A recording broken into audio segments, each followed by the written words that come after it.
হামজা চৌধুরীর পর বাংলাদেশের পতাকার নিচে সমিত সোম লাল সবুজ জার্সি গায়ে খেলতে হৃদয়ে দোলা দেওয়ার মতো কাজটা করেছেন হামজা। আর তাকে দেখে সমিত সোম স্বপ্ন দেখছেন দেশের হয়ে মাঠ কাঁপানোর। তবে শুধু ফুটবলই নয়, সমিত চোখ রাখেন ক্রিকেটেও। সাকিব মুস্তাফিজদের মতো হয়ে উঠতে চান দেশের গর্ব। ৭১-এর খেলাযোগকে দেয়া সমিতের একান্ত সাক্ষাৎকারের আজ থাকছে তৃতীয় পর্ব। হামজা চৌধুরী আপনার অনুপ্রেরণার বড় একটা নাম বাংলাদেশে আসার ক্ষেত্রে। হাভিয়ার কাবরেরার সঙ্গে আপনার নিয়মিত যোগাযোগ হচ্ছে, কোনোভাবে কি হামজা চৌধুরীর সঙ্গে এখন পর্যন্ত আপনার কোনো আলাপ হয়েছে কিনা?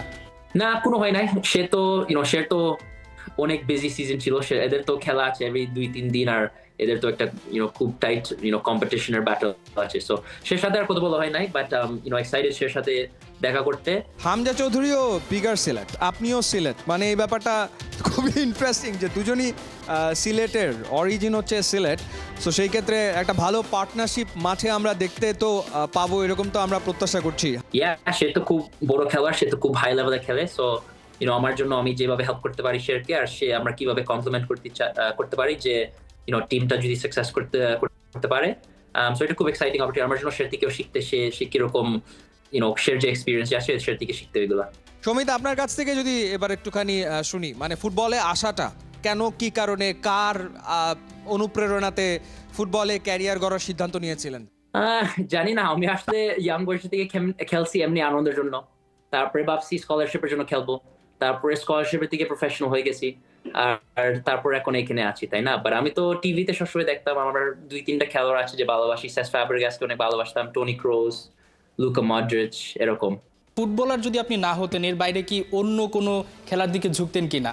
আর কোনো স্পোর্টসে যদি ঢুকতাম জানি না। আমি ট্র্যাক এন্ড ফিল্ড করতাম একটু, আমি কখন ইয়াং বয়সে ছিলাম। সব স্পোর্টস একটু খেলতাম, বাট যদি অ্যাথলিট হইতাম সকার ছাড়া মনে হয় না। আমি বোধহয় জাস্ট এমনি রেগুলার একটা জব দিয়ে করতাম মনে হয়। সমিত, এমনি তো বাংলাদেশে ফুটবল তো খুবই পপুলার স্পোর্টস, কোনো সন্দেহ নাই, বাট ক্রিকেটও বাংলাদেশে খুবই খুবই খুবই পপুলার খেলা। সো ক্রিকেট ফলো টুকটাক করা হয় কিনা, বা বাংলাদেশের ক্রিকেটারদের সম্পর্কে খোঁজখবর কি রাখা হয় কিনা? একটু রাখা হয়। আমার ফ্যামিলি অনেক ফলো করে বাংলাদেশের ক্রিকেট খেলার, সো আমিও ওইটার দিকেও ফলো করি।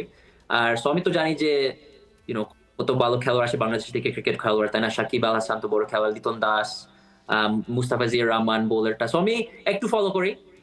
রিসেন্টলি নট এজ মাচ আসলে, বাট আমি স্পোর্টটা খুব ভালোবাসি।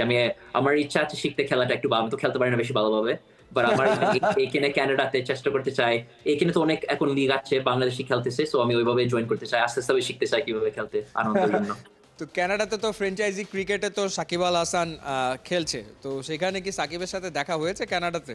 না, দেখা হয় না ওই সময়তে।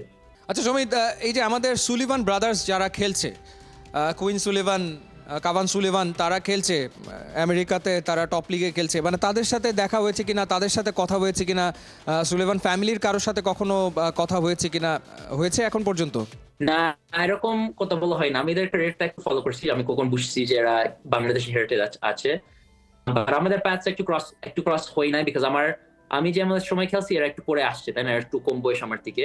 সো আমরা বলি জাস্ট মিস করছি। সে কুইন সালভেন কখন জাস্ট শুরু করছে ঢুকতে এমএলএস-এ। আমি তো ওই সময় বোধহয় ওই সময়তে এমএলএস থেকে বের হয়ে গেছি। রাইট। সমীপ, যে ব্যাপারটা জানতে চাচ্ছি, আপনি তো বাংলাদেশি, কানাডা থেকে বাংলাদেশে আসছেন। কানাডায় আপনার মতো আর বাংলাদেশি কোনো ফুটবলার আছে কিনা আপনার জানাশোনা? সেটা হতে পারে কোনো ভার্সিটির বা কেউ খেলছে। আছে ২-৩ জন যে আমি চিন্তা করছি যে ভালো আছে, আর বোধহয় এরাও বাংলাদেশে একটু হেল্প করতে পারে, সাপোর্ট করতে পারে। But just a matter of যদি অপরচুনিটি আসে আর যদি ওই চান্সটা পায়। বাট ভালো খেলোয়াড় আছে কানাডাতে, বাংলাদেশের রুটস যে আছে। থ্যাংক ইউ সো মাচ, আমরা কৃতজ্ঞ আপনার কাছে, আপনি আমাদেরকে সময় দিয়েছেন। এন্টায়ার নেশন আসলে ওয়েট করছে, আপনাকে বরণ করে নেওয়ার জন্য ওয়েট করছে।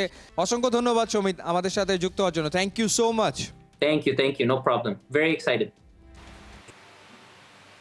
হামজা সমিতদের নিয়ে গড়া জাতীয় দলকে ঘিরে আছে সমর্থকদের প্রত্যাশার চাপ, তবে এ চাপকে সামাল দিতে ড্রেসিং রুমে সুস্থ পরিবেশ রাখার চেষ্টা করেন কোচ কাবরেরা। দেশি ফরওয়ার্ডদের ফিনিশিং এর দুর্বলতা কেন কাটে না, কিংবা দলে অভিজ্ঞ আর তরুণ ফুটবলারদের ভারসাম্য কিভাবে বজায় রাখেন, তা নিয়ে খেলাযোগের কাছে মুখ খুলেছেন এই স্প্যানিশ কোচ। হাভিয়ার কাবরেরার বিশেষ সাক্ষাৎকারের চতুর্থ পর্ব থাকছে রায়ান আহমেদের রিপোর্টে। হামজা সৌমিত্রা বাংলার ফুটবলে নতুন করে বয়ে এনেছেন প্রত্যাশার বসন্ত বাতাস। একসময় ঝিমিয়ে পড়া দেশের ফুটবলে খুলে গেছে সম্ভাবনার হাজারো দুয়ার। সবার চাওয়া ফ্যানদের জন্য লাল সবুজের দল সৃষ্টি করবে আনন্দের শত উপলক্ষ। ফ্যানদের এ প্রত্যাশা কি কখনো কখনো চাপের কালো মেঘ তৈরি করে? We need to listen to all this, obviously, and we listen to our fans, and we listen to media and to everyone, but we need to know how to disconnect from all those things for that pressure not to affect the performance and the daily activity that we have, and try to create the environment, healthy environment where the player don't feel the pressure every day in the training sessions, giving a lot of positive messages and creating a good mentality, and well, convincing them that we have the level to achieve the results that everyone wants for us. But yeah, we always try to think in a long term. It's been a disease in our football. We are seeing, like when I was a kid as well, the main problem was always the lackings of our forwards. Like they couldn't finish, they couldn't score goals. Why do you think that happens? Is there any sort of issues with our footballing structures or planning?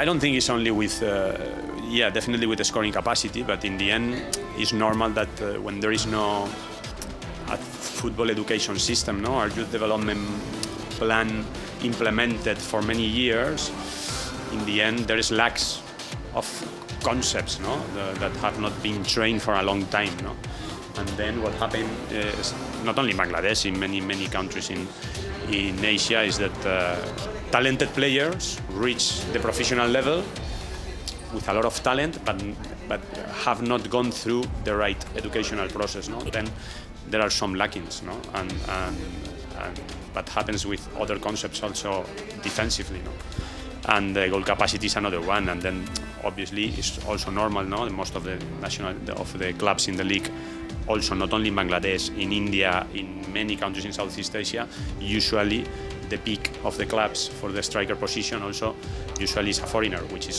absolutely normal. We have seen that you have given opportunities to the players like Mr. Morsalin, but how do you balance developing youth versus relying on experienced players in crucial matches?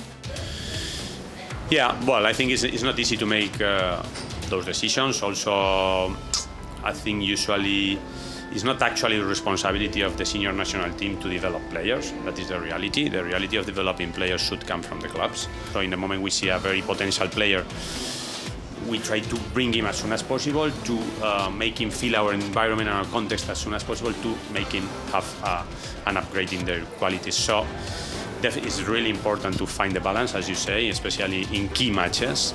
But I believe that giving an opportunity to young players until now has had a very positive impact in the performance of the team. Thank you so much, Coach. Thank you so much for your time. Raina Ahmed. Asian cup বাছাইয়ে বাকি সবগুলো match জিততে চান তপু বর্মন। হামজা, সমিত, ফাহমিদুলদের নিয়ে একসাথে লড়তে চান মাঠে। দলের সবাইকে সংযুক্ত রাখেন বাংলার এই ডিফেন্ডার। গড়েন এক অটুট বন্ধন, তিনি বোঝেন একতাই বল। গোটা টিমটা এক হয়ে খেলতে পারলেই হাসে ফুটবল। বাংলাদেশ সিঙ্গাপুর ম্যাচ নিয়ে ফুটবলারদের ধারাবাহিক রিপোর্টের পঞ্চম পর্বে তপু বর্মনের ভাবনার কথা শুনেছেন অর্ণব বাপি। তপু বর্মন নামটাই যথেষ্ট। তাকে সবাই চেনে একজন লড়াকু ফুটবলার হিসেবে। তিনি কি শুধুই ডিফেন্ডার, নাকি তার থেকেও বেশি কিছু? তার রয়েছে গোল ক্ষুধা। জাতীয় দলের হয়ে করেছেন 6টা গোল। তপু বর্মনের কাছ থেকে জানবো প্রবাসী ফুটবলারদের দেশে আসা এবং আগামী ম্যাচগুলো জাতীয় দলের হয়ে কি প্রত্যাশা। লিগে ক্লাবের হয়ে নাকি জাতীয় দলের হয়ে, কোনটায় বেশি চাপ ফিল করেন? দুই ধরনের প্রেশার। ন্যাশনাল টিম একটু আগায় রাখবো আমি প্রেশারটা, ক্লাবের একটু নিচে থাকবে আর কি। বাংলাদেশ ফুটবল ফেডারেশন আরও বেশ কয়েকজন প্রবাসী ফুটবলারকে ট্রায়ালের জন্য ডাকছেন, এটা আসলে কি মনে হচ্ছে? না, এটা খুবই ইতিবাচক এবং পজিটিভ একটা ব্যাপার, কারণ হামজা যখন আমাদের ন্যাশনাল টিমে জয়েন করে, তো এই জিনিসটা মানে এরকম একটা পজিটিভ হাইপ তৈরি হয়েছে বাংলাদেশে, এবং এটা আমরা কিন্তু রিয়েলিটি দেখেছি। তো আমাদের কেমিস্ট্রিটা খুবই ভালো ছিল এবং আশা করি ইন ফিউচার আরও ভালো হবে। সেই কথা ধরেই জানতে চাচ্ছি, ফাহমিদুল সম্পর্কে যে ঘটনাটা ঘটে গেছে সেটা নিয়ে কতটা বিব্রতকর বাকি টিমমেটদের জন্য? সে যখনই আমাদের সাথে সৌদি আরবে জয়েন করে, ফার্স্ট ট্রেনিং থেকে একদম লাস্ট ট্রেনিং পর্যন্ত আমরা তাকে সাপোর্ট করেছি এবং সাপোর্টিভ রোলে ছিলাম। আমাদের দেশে এরকম টাইপের প্লেয়ার প্রয়োজন এবং দরকার, আমরা যদি ইন ফিউচারে ভালো রেজাল্ট করতে চাই। সম্ভাবনা তৈরি হচ্ছে শামিদ সোমকে নিয়ে। তার এক্সপিরিয়েন্স, তার পারফরমেন্স বলেন, তার কোয়ালিটি বলেন, নিঃসন্দেহে 100। প্রবাসী ফুটবলারদের এতটা আন্তরিকতার সাথে আপনারা গ্রহণ করছেন, কিন্তু আমরা সামাজিক যোগাযোগ মাধ্যমে বা বিভিন্ন জায়গায় অনেক সময় দেখি কোনো পক্ষ প্রবাসী ফুটবলারদের প্রতিপক্ষ বানিয়ে দিচ্ছে দেশি ফুটবলারদের। এটা কারণ কি? যারাই সোশ্যাল মিডিয়া বলেন বা প্রিন্ট মিডিয়া বা যতগুলো মানুষ বাংলাদেশে আছে, সবাই আসলে রিয়েলিটিটা জানে না, আসলে সত্যিটা জানে যে আসলে আমরা তাদেরকে কিভাবে দেখি এবং তাদেরকে কতটুকু প্রায়োরিটি দিই এবং কতটুকু পোলাইটলিভাবে আমরা নেই। তো ডেফিনেটলি এই জিনিসগুলো আমার কাছে মনে হয় যে আগে বুঝতে হবে, বুঝে তারপরে সব কিছু আমার কাছে মনে হয় যে বলতে হবে। কারণ আমরা যারা ন্যাশনাল টিমে খেলি, এটা আমাদের দেশ না, আমি মনে করি এটা সারা বাংলাদেশের মানুষের দেশ। তো যারা অরিজিন প্লেয়ার আমাদের সাথে আসবে, আমাদের দেশের হয়ে খেলবে, ডেফিনেটলি তাদের আমরা হায়ার লেভেলে প্রায়োরিটি দেই এবং হায়ার লেভেলের আমরা চোখে দেখি তাদেরকে। আপনার পজিশনেও যদি কোনো প্রবাসী ফুটবলার আসে একাধিক, নিজের অবস্থান ধরে রাখা নিয়ে কি শঙ্কা বোধ করেন? না, দেখেন, এটা হলো মানে ওপেন একটা প্লেস। ন্যাশনাল টিমে যারাই বেস্ট এবং যারাই পারফর্ম ভালো করবে তারাই খেলবে, আর এটা মানে অ্যাজ এ লোকাল হিসাবে এটা আমাদের মানতেই হবে। সেই এফোর্টে তপু নিজেকে কতটা ভিন্নভাবে দেখতে পাবো? তপুর মধ্যে কি অন্য কোনো বিষয় কি আমরা নেক্সট ম্যাচগুলোতে দেখতে পারবো? আমরা সিঙ্গাপুর, হংকং বা as a Tapu Barman step up করতে হবে, এই জায়গায় আমাদের জিততে হবে, জিতা ছাড়া কোনো ওয়ে দেখছি না আমি। আর অবশ্যই প্রথমত আমার প্রায়োরিটি থাকবে যে ডিফেন্সিভ, এবং ডিফেন্সকে সামলায় যদি আমি টিমের জন্য, দলের জন্য, দেশের জন্য যদি সেট পিসে অ্যাটেন্ড করি, সেই জায়গায় আমার কন্ট্রিবিউশন করার চেষ্টা থাকবে এবং দলকে জিতানোর চেষ্টা থাকবে। তপুর মতো এগিয়ে যাক বাংলাদেশ। প্রতিরক্ষার সাথে আক্রমণেও যেরকম তপু হয়ে উঠেছেন অলরাউন্ডার, সেরকম চেষ্টাই চলুক বারবার। আরও বেশি প্রবাসী তরুণ ফুটবলার চলে আসুক বাংলাদেশে, সবাই মিলে একসাথেই লাল সবুজের পতাকাকে নিয়ে যাক এক ভিন্ন উচ্চতায়। অর্ণব বাপি, ৭১, ঢাকা। মেয়েকে দেয়া কথা রাখলেন লুইস এনরিকে। পারিসিয়ানদের শিরোপা জিতিয়ে উৎসবে মাতলেন জানা আর এনরিকে। মাঠ থেকে গ্যালারি সবখানে যেন ফিরে ফিরে আসলো ৬ বছর আগে পৃথিবী ছেড়ে যাওয়া ছোট্ট জানা। কোহিনুর কণা রিপোর্ট। ঠিক 10 বছর আগে এমনই এক আলো ঝলমলে রাতে যেন আকাশ থেকে নেমে এসেছিল ছোট্ট একটা পরী। মাঠ জুড়ে বাবার সাথে তার শেখি উল্লাস। গলায় চ্যাম্পিয়নের মেডেল পরে কাতালানদের পতাকা মাটিতে গেঁথে দিয়ে জানা বলেছিল উই আর চ্যাম্প। বার্সা নয়, যেন এই শিশুটি জিতে নিয়েছে চ্যাম্পিয়ন্স লিগ শিরোপা। পৃথিবীর মোহ মায়া কাটিয়ে জানাজ ডানা মেলে উঠছে ওই ৭ আসমানে। বার্লিনের সেই রাত যেন এক করেছে মিউনিখের এই রাতকে। জানা ফিরল স্মৃতিতে ভর করে, ভালোবাসার রথে চড়ে। 2019 সালে বোন ক্যান্সারে আক্রান্ত হয়ে মাত্র 9 বছর বয়সে অসীমের পথে যাত্রা করেছিল লুইস এনরিকের কন্যা জানা। একদিকে কন্যা শোক, অন্যদিকে এনরিকের কাঁধে প্যারিজিয়ানদের বহুকালের অভিশাপ কাটানোর গুরু দায়িত্ব। সাথে ট্রেবল জয়ের হাতছানিটাও ছিল। ফাইনালের আগেই লুইস এনরিকে জানিয়েছিলেন মিউনিখে ঘটবে 2015 সালের সেই ঘটনা। ফাইনাল জিতবেন এনরিকে, পার্টি করবে তার আদরের কন্যা জানা। ইন্টার মিলানকে কাঁদিয়ে পিএসজি ফেরালো সেই হারিয়ে যাওয়া জানাকে। জয়ের পর সবাই যখন ভাসছে উৎসবে, তখনই দেখা গেল অভূতপূর্ব এক দৃশ্য। এনরিকের হাতে বিশেষ এক টি শার্ট, যেখানে আঁকা ছিল বাবা মেয়ের দুটি কার্টুন চিত্র। পিএসজির পতাকা হাতে মাঠে গেড়ে দিচ্ছে তারা। গ্যালারিতেও ছিল বিশাল ব্যানার, যেখানে একই ছবিতে ছিল কোচ আর তার আদরের জানা। চ্যাম্পিয়ন হয়ে এনরিকে মাতলেন মেয়ের সাথে সেই উৎসবে। ইন্টারকে হারিয়ে নিজেদের ইতিহাসে প্রথম ইউসিএল শিরোপা জয়ের উল্লাস করল প্যারিজিয়ানরা। তথাকথিত ফার্মার্স লিগে খেলা দলটা এখন ইউরোপের নয়া রাজা। এমন দিনে মেয়েকে হারানোর সব কষ্ট চাপা দিয়ে চোখ ভিজিয়ে হেসেছেন লুইস এনরিকে। জানা আর এনরিকে ভালোবাসার এই গল্প মোড় নিয়েছে নতুন গল্পে। কোহিনুর কণা, ৭১। ঘরের পিচ না বদলালে সাফল্য আসবে কালে ভদ্রে। দেশে বিদেশে পড়তে হবে বিপদে। টাইগারদের সাম্প্রতিক ব্যর্থতা দেখে এমন মন্তব্য করেছেন সালমান বাট। তার মতে নিয়মিত স্লো টার্নিং উইকেটে খেলায় ও প্র্যাকটিস করায় ব্যাটিংয়ে ঘাটতি থেকে যাচ্ছে লিটনদের। পাকিস্তানের সাবেক এই অধিনায়ক মনে করেন সিনিয়র ক্রিকেটারদের বিদায়ে এখনো গুছিয়ে উঠতে পারেনি টিম বাংলাদেশ। লাহোর থেকে সাইফুল রূপকের পাঠানো report. Seen a lot of their senior players retire and a lot of new faces in the team. less experienced. So it will take time. আমাদের গেছে যেদিন একেবারেই কি গেছে, কিছুই কি নেই বাকি। রবীন্দ্রনাথের কথাটা খুব করে মিলে যায় বাংলাদেশের ক্রিকেটের সঙ্গে। পঞ্চপাণ্ডবের সময়ে এসেছে দেশে বিদেশে সাফল্য। মাশরাফি, তামিম, সাকিব, মুশফিক, রিয়াদের বিদায়ে অবনমন কে ঠেকায়? সাদা বলে 2 ফরম্যাটের র্যাঙ্কিংয়ে 10-এ, টেস্টে এখন 9 নম্বরে। উত্তরণের উপায় বাতলে দিলেন পাকিস্তানের সাবেক অধিনায়ক Salman but. Spinning and low bouncing and uneven tracks. It is not good for their own cricket. Okay, it's okay to win a series against one visitor or 2 visiting sides. But then when you leave Bangladesh, you don't find that sort of condition anywhere in the world. So to be a team which is good enough around the world, you have to start gearing yourself up for the conditions that you're going to see in Australia, in England, in South Africa, in Pakistan, in India, and everywhere else. Even Mustafiz is bowling half cutters in Bangladesh because he gets a lot of spin and variable bounce. In the longer run, it is not useful for their players because the more you go out, you have to be much better at your skills against the quicker bowlers. ঘরের মাঠের গামিনী slow turning পিচকে দুষলেন Salman. BCB কর্তারা কি দায় এড়াতে পারবে? গামিনীর প্রতি এতই প্রেম, নানান দেশে দারুণ সব উইকেট বানানো টনি হেমিংকে পেয়েও ধরে রাখতে পারেনি বিসিবি। সেই হেমিং লাহোরে কাজের প্রশংসা পাচ্ছেন সবার কাছ থেকে। এই অস্ট্রেলিয়ানকে ঠিকঠাক ব্যবহার করতে পারলে হয়তো লিটন, হৃদয়, শামীমদের দুর্বলতা কাটত।